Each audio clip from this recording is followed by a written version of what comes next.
ഹരി ഓം. എല്ലാ സഹോദരി സഹോദരന്മാർക്കും വിശ്വകുടുംബം എന്ന യൂട്യൂബ് ചാനലിലേക്ക് സ്വാഗതം. ഇന്ന് നമ്മൾ വിഷ്ണു യോഗയുടെ 24-ാമത്തെ പാഠമാണ് പഠിക്കുന്നത്.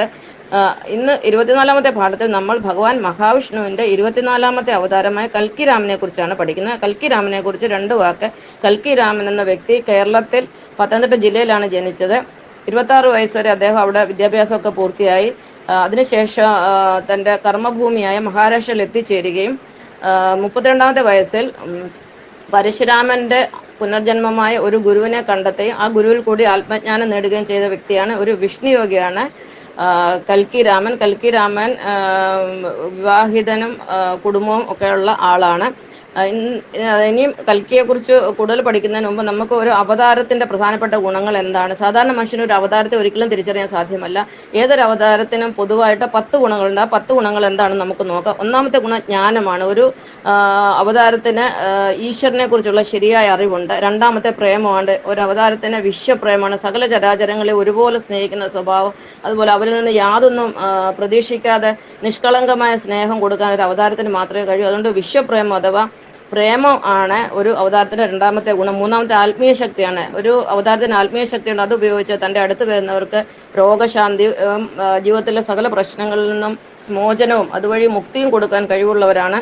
നാലാമത്തെ പരിശുദ്ധരാണ്. അതായത് വാക്കുകൊണ്ടും പ്രവൃത്തി കൊണ്ടും മനസ്സുകൊണ്ട്, മനസ്സാവാച കർമ്മണ അവർ പരിശുദ്ധരാണ്. അവരുടെ പ്രവൃത്തികളിൽ യാതൊരു കളങ്കവുമില്ല. അഞ്ചാമത്തെ വിനയമാണ്. ഏറ്റവും കൂടുതൽ വിനയമുള്ള ആളുകളാണ് അവതാരങ്ങൾ. ആരുടെ മുന്നിലും കൈകൂപ്പാനും കൈതൊഴാനും, ഏത് ദൈവത്തിന്റെ മുന്നിലും കൈതൊഴാനും താണു വീണ് നമസ്കരിക്കാനും ദണ്ഡ നമസ്കാരം ചെയ്യാനും ഒരു അവതാരത്തിന് സാധിക്കുന്നതാണ്. ആറാമത്തെ ധൈര്യമാണ്. ചെയ്യുന്ന പ്രവൃത്തി സത്യസന്ധമാണ്. മറ്റാരെയും ദ്രോഹിക്കുന്ന പ്രവൃത്തികൾ ചെയ്യുന്നില്ല എന്ന ബോധമുള്ളതുകൊണ്ട് ലോകത്തിൽ ആരെയും ഒരു അവതാരത്തിന് ഭയമില്ല. അതുകൊണ്ട് ലോകത്തിൽ ഏറ്റവും കൂടുതൽ ധൈര്യമുള്ള വ്യക്തികളും അവതാരങ്ങളാണ്. അപ്പോൾ അടുത്ത ആറാമത്തെ ഗുണമാണ് ധൈര്യം. ഏഴാമത്തെ കൃപ എന്നാണ്. കൃപ അതായത് ഒരു അവതാരത്തിന്റെ അടുത്ത് സുഹൃത്തുക്കളായോ അയൽവക്കക്കാരായോ ആരെങ്കിലും ആയിക്കോട്ടെ അടുത്ത് സമ്പർക്കം പുലർത്തുന്നവർക്ക് എല്ലാവിധ കൃപകളും ലഭിക്കുന്നതാണ്. എട്ടാമത്തേത് ദീർഘവീക്ഷണമാണ്. വരാനുള്ളതും ഇതുവരെ വന്നതും വരാനുള്ളതും വന്നുകൊണ്ടിരിക്കുന്നതുമായിട്ട് എല്ലാ കാര്യങ്ങളും, അതായത് ത്രികാലജ്ഞാനികളാണ് ഒരു അവതാരം.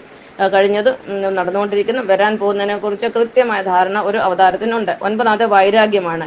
വീടും കുടുംബവും ബന്ധുജനങ്ങളും എല്ലാം ഉണ്ടായാലും ഒരു അവതാരത്തിന് അവരോട് പ്രത്യേകിച്ച് യാതൊരു മമതയുമില്ല, യാതൊരു ഒട്ടലുമില്ല, യാതൊരു ചേർച്ചയുമില്ല. അവർ എല്ലാത്തിൽ നിന്നും മനസ്സിനെ പിൻവലിച്ച് മനസ്സിനെ മുക്തരാക്കിയവരാണ്. അത് അവർ ജന്മനാ കിട്ടുന്ന സ്വഭാവമാണ്. അവർ ഒന്നിനോട് ഒട്ടി നിൽക്കുന്നവരല്ല. പത്താമത്തേത് എല്ലാവരും ഗുരുക്കന്മാരാണ്. ഗുരുക്കന്മാരായിട്ടാണ് അവർ ലോകത്തിന് മുന്നിൽ എത്തുന്നത്. ലോകത്തിന് നേർവഴി കാണിച്ചു കൊടുക്കുന്നവരാണ്. തെറ്റായ സഞ്ചാരപാതയിൽ ചരിക്കുന്ന മനുഷ്യനെ ശരിയായ പാതയിലേക്ക് കൊണ്ടുവരാനാണ് അവരുടെ ശ്രമം. അതുപോലെ താണ ബോധതലമുള്ള ഒരു വ്യക്തിയെ ഉയർന്ന ബോധതലത്തിലേക്ക് കൊണ്ടുവരാൻ ഒരു അവതാരത്തിന് സാധിക്കുന്നതാണ്. ഇതാണ് 10 ഗുണങ്ങൾ, അവതാരത്തിന്റെ 10 ഗുണങ്ങൾ. ഇനി നമ്മൾ പഠിക്കാൻ പോകുന്നത് ശ്രീകൃഷ്ണനും കൽക്കിയും തമ്മിലുള്ള സമാനതകളാണ്. ഒരു 100-150 സമാനതകളുണ്ട്. എന്നിട്ട് അതിനകത്ത് ഏറ്റവും പ്രധാനപ്പെട്ട ഒരു 75 സമാനതകൾ നമ്മൾ എഴുതി വെച്ചിരിക്കുന്നു. അതെന്താണെന്ന് നോക്കാം. നമുക്ക് എത്ര എണ്ണം എന്ന് പറയാൻ പറ്റുമെന്ന് ശ്രമിച്ചു നോക്കാം. ആദ്യത്തേത്, രണ്ടുപേരും വളരെ സങ്കീർണമായ സാഹചര്യത്തിലാണ് ജനിച്ചത്. ഒന്നാമത്തെ പോയിന്റാണ്. ഈ സങ്കീർണമായ സാഹചര്യത്തിനെ കുറിച്ചൊന്നും ഇപ്പോൾ എനിക്ക് വിവരിക്കാൻ പറ്റില്ല. കാരണം ഇത് അറിയണം താല്പര്യമുള്ളവർക്ക് ഇതിന്റെ ലിങ്ക് തരാം. കൽക്കിയുടെ ജീവചരിത്രം ഫേസ്ബുക്കിലുണ്ട്. അത് ആർക്ക് വേണേലും വായിക്കാവുന്നതാണ്. അതുകൊണ്ട് അതിനെക്കുറിച്ച് കൂടുതലൊന്നും പറയുന്നില്ല. അപ്പോൾ ഒന്നാമത്തെ പോയിന്റ്, വളരെ സങ്കീർണമായ സാഹചര്യത്തിലാണ് രണ്ടുപേരും ജനിച്ചത്. രണ്ടാമത്തേത്, രണ്ടുപേർക്കും വളർത്തച്ഛനും വളർത്തമ്മയും ഉണ്ട്. മൂന്നാമത്തേത്, സ്വന്തം മാതാപിതാക്കളുടെ സ്നേഹം അനുഭവിക്കാത്തവരാണ് രണ്ടുപേരും. 4, പക്ഷി മൃഗാദികളിൽ നിന്ന് രണ്ടുപേർക്കും ആക്രമണം ഏറ്റിട്ടുണ്ട്. 5, പാലും ഉൽപ്പന്നങ്ങളുമാണ് പ്രിയപ്പെട്ട ഭക്ഷണം. 6, ധാരാളം പശുക്കളുള്ള ഒരു ഗോകുലത്തിലാണ് രണ്ടുപേരും ബാല്യകാല ജീവിതം നയിച്ചത്. 7, രണ്ടുപേർക്കും പശുക്കളെ വലിയ ഇഷ്ടമാണ്. 8, ദേവകി വസുദേവ നാമങ്ങളുള്ള അല്ലെങ്കിൽ ദേവകി വസുദേവ നാമങ്ങളുമായിട്ട് രണ്ടുപേരും ബന്ധപ്പെട്ടിരിക്കും. ശ്രീകൃഷ്ണന്റെ അച്ഛൻ്റെ അമ്മയുടെ പേരാണ്, യഥാർത്ഥ അച്ഛൻ്റെ അമ്മയുടെ പേരാണ് ദേവകിയും വസുദേവരും. കൽക്കിയുടെ വളർത്തച്ഛൻ്റെയും വളർത്തമ്മയുടെയും പേര് ദേവകി എന്നും വാസു എന്നുമായിരുന്നു. 9, രണ്ടുപേരുടെ സഹോദരിമാരുടെ പേര് മായാദേവി എന്നാണ്. 10, രണ്ടുപേരും അമ്മാവന്മാരുടെ ശത്രുക്കളായിരുന്നു. 11, 5 വയസ്സ് മുതൽ രണ്ടുപേർക്കും പ്രേമഭാജനങ്ങൾ ധാരാളമുണ്ട്. 12, രണ്ടുപേരുടെ ഇഷ്ടപ്പെട്ട വിനോദം പ്രേമമാണ്. 13, വിശ്വപ്രേമമാണ് രണ്ടുപേരുടെ മനസ്സിന്. ഈ പ്രപഞ്ചത്തിനെ കുറിച്ചുള്ള പ്രേമമാണ് രണ്ടുപേരുടെ മനസ്സിൽ. 14, രണ്ടുപേരും കർമ്മയോഗികളാണ്. 15, രണ്ടുപേരുടെയും ജന്മഭൂമിയും കർമ്മഭൂമിയും വ്യത്യസ്തമാണ്. 16, രണ്ടുപേരും അപവാദങ്ങൾ ധാരാളം കേട്ടിട്ടുണ്ട്. 17, രണ്ടുപേരും ധാരാളം വെണ്ണ മോഷ്ടിച്ചിട്ടുണ്ട്. 18 ഒന്നിലധികം തവണ രണ്ടുപേരും വിവാഹിതരായിട്ടുണ്ട്.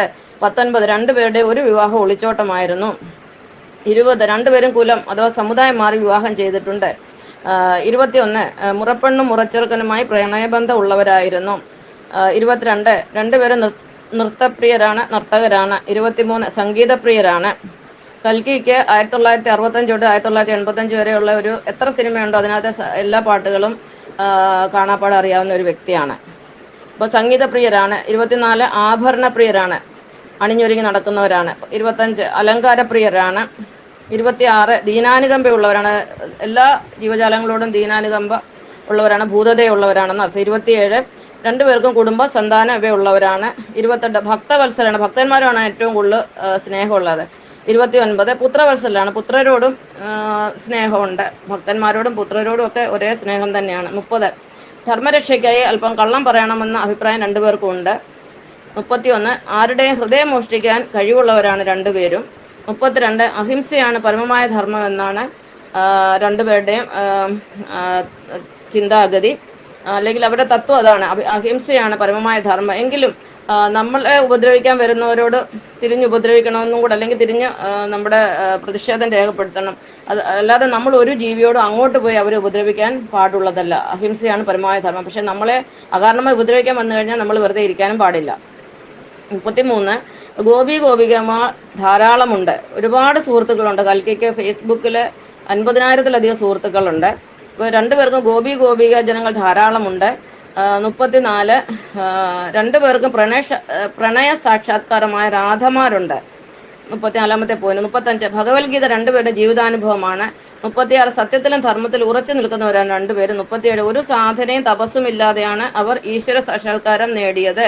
അത് എന്ന് പറഞ്ഞാൽ ജന്മന അവർ ജ്ഞാനികളാണ്. സാധാരണഗതിയിൽ നമുക്കറിയാം ശ്രീബുദ്ധനെ, മഹാവീരനെ, ഇവരൊക്കെ ഒരുപാട് നാള് ഗുഹകളിലും അവിടെ ഇവിടെയൊക്കെ ബോധിവൃക്ഷത്തണലിലും അവിടെ ഇവിടെയൊക്കെ തപസ്സിരുന്നുണ്ട്. ഒരുപാട് വർഷങ്ങൾ തുടർച്ചയായ തപസ്സിൽ നിന്നാണ് അവർക്ക് ആത്മജ്ഞാനം ഉണ്ട്. പക്ഷെ കൽക്കിയും കൃഷ്ണനൊന്നും ആ വകുപ്പിൽ പെടുന്ന ആളുകളല്ല. അവർക്ക് ഇതൊന്നും ഇല്ലാതെയാണ്, ഗുരു ഉണ്ടായിരുന്നു എന്നല്ലാതെ അവർ യാതൊരു സാധനയും ചെയ്തവരല്ല.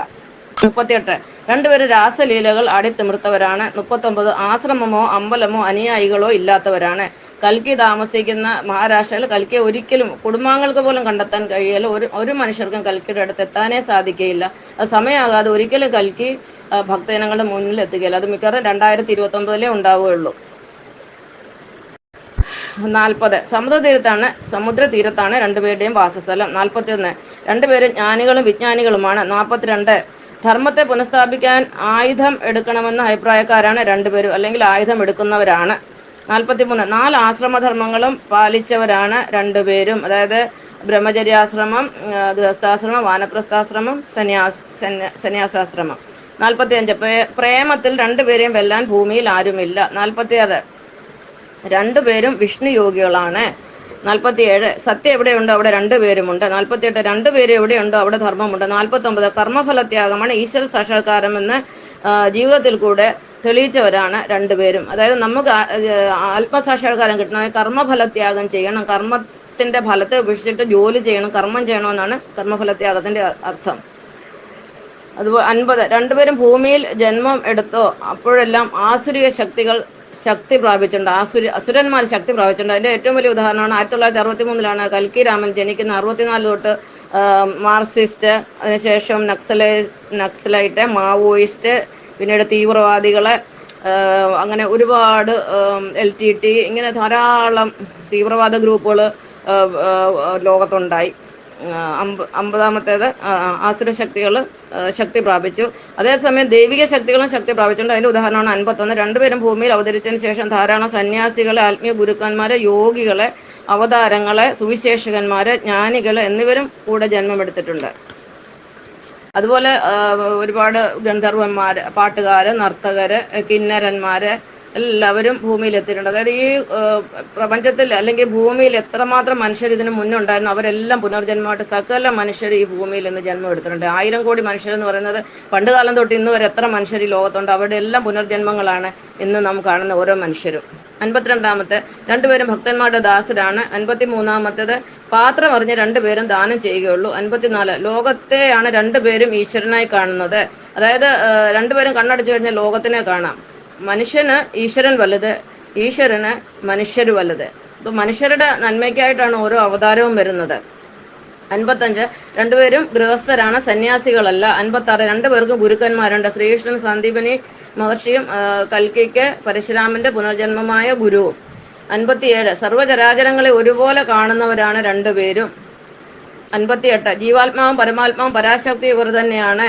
59 ഗുണത്രയങ്ങളായ സാത്വികം, രാജസം, താമസം എന്നീ 3 ഗുണങ്ങൾ ഇവരിൽ പ്രകടമാണ്.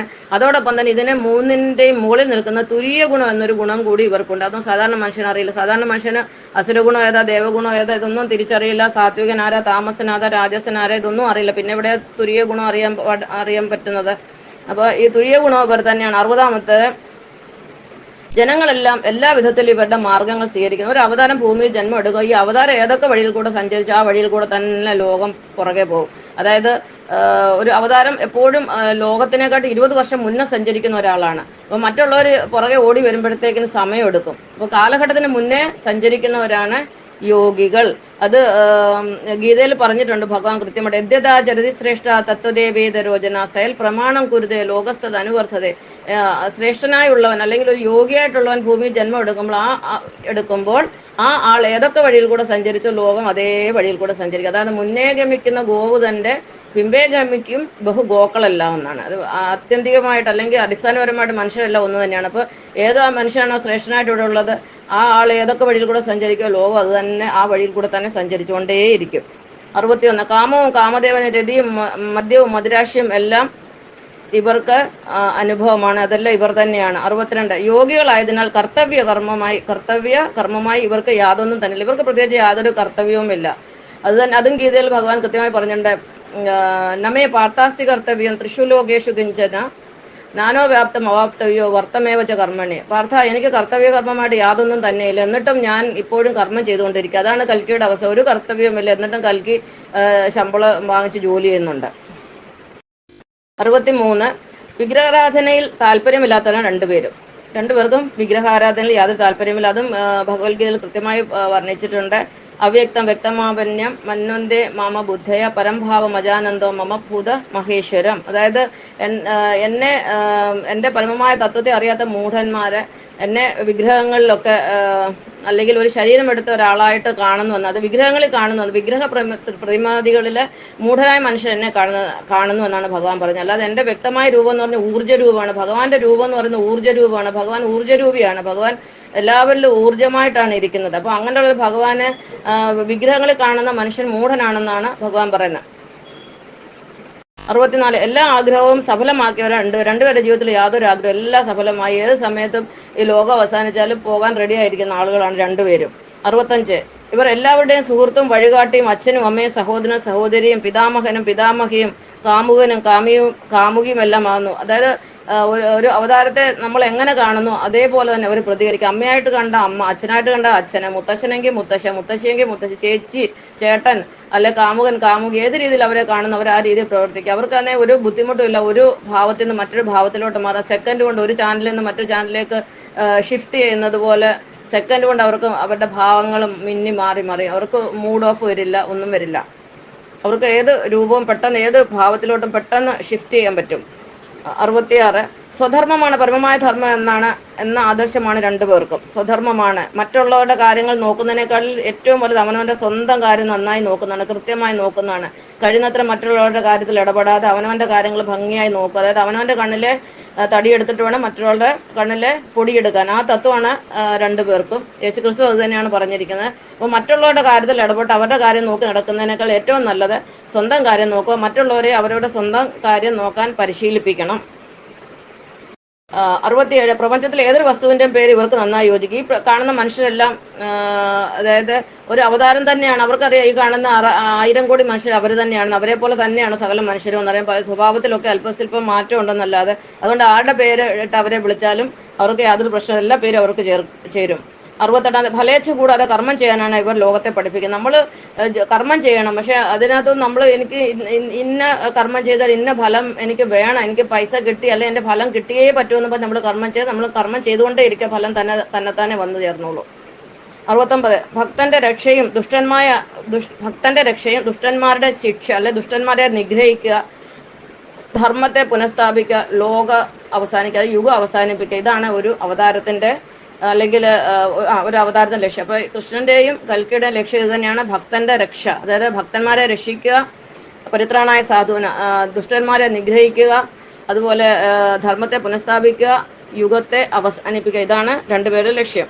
70 പിന്നോക്ക സമുദായത്തിലാണ് രണ്ടുപേരും ജനിച്ചത്. 71 രണ്ടുപേരുടെയും പേരിൽ നാരായണ ശബ്ദമാണ്, നാരായണന്മാരാണ്. 72 സനാതന ധർമ്മത്തിൽ ഉറച്ചു നിൽക്കുന്നവരാണ് രണ്ടുപേരും. 73 ഭഗവാൻ വിഷ്ണുവിന്റെ പൂർണ്ണാവതാരങ്ങളാണ് രണ്ടുപേരും. പൂർണ്ണാവതാരം വിഷ്ണുവിന് പൂർണ്ണാവതാരമുണ്ട്, സമ്പൂർണ്ണാവതാരമുണ്ട്, അംശാവതാരമുണ്ട്, ആവേശാവതാരമുണ്ട്, പരിപൂർണാവതാരമുണ്ട്. അവതാരങ്ങൾ അങ്ങനെ പല തരത്തിലാണ്. ഇത് രണ്ടുപേരും പൂർണ്ണാവതാരങ്ങളാണ്.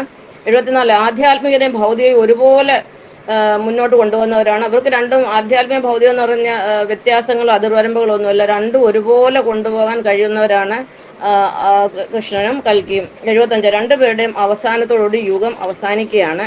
ഇതാണ് കൽക്കിയും കൃഷ്ണനും തമ്മിലുള്ള 75 സമാനതകള്. ഇനി കൽക്കിയുടെ ഗുണങ്ങളാണ്, കൽക്കിയുടെ കലകളെ കുറിച്ചാണ് നമ്മൾ നാളെ പഠിക്കുന്നത്. ഇന്ന് ഇത്രയും മതി. ഇത്രയും പറഞ്ഞുകൊണ്ട് നിർത്തുന്നു. നന്ദി, നമസ്കാരം. ജയ് വിശ്വഗുരു വിഷ്ണു ഭഗവാൻ, ജയ് വിശ്വമാത വസുന്ധരാദേവി.